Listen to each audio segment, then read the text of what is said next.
This is about merits of validity. थोड़ा बहुत overlapping होगा, अलग अलग कर किया है तो कुछ चीज़ें रिपीट आपको लगेगी कि वो तो कैरेक्टरिस्टिक्स में भी था, वो तो पर्पस में भी था कहीं ना कहीं, क्योंकि कंसेप्ट तो सेम है ना. So following are the merits of validity.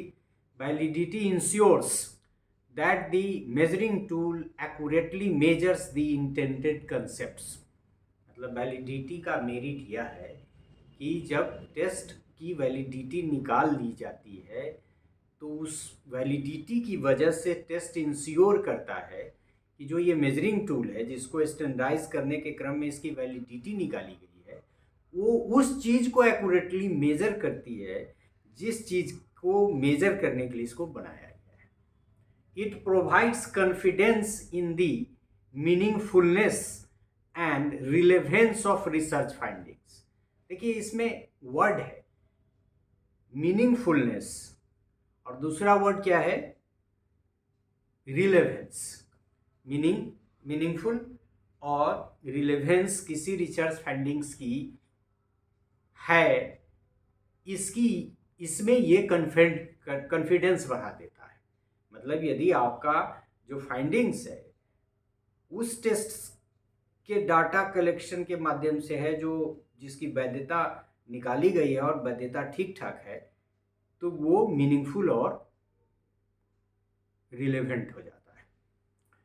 Validity enhances the credibility and usefulness of the research. वही बात है कि क्रेडिबिलिटी रिसर्च की फाइंडिंग्स की बढ़ जाती है, रिसर्च की बढ़ जाती है और उसकी यूटिलिटी बढ़ जाती है. It helps researchers interpret and generalize the results to the target population. वहीं एक्सटर्नल वैलिडिटी की ही बात कर रहा है ये कि जनरलाइजेबिलिटी की तरफ इशारा करता है.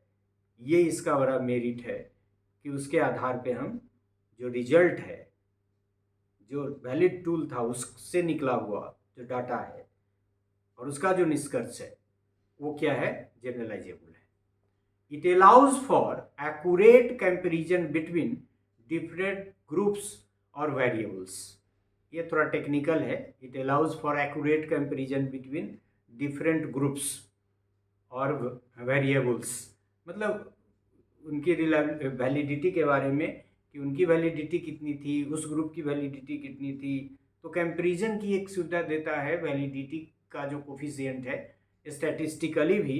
और यदि ये पता चलता है कि ये वैलिड टेस्ट का रिजल्ट है या नॉन वैलिड टेस्ट का रिजल्ट है तो फिर दोनों में कंपेयर करने की भी बात ये करता है. So these were certain merits of validity as a concept. So thank you.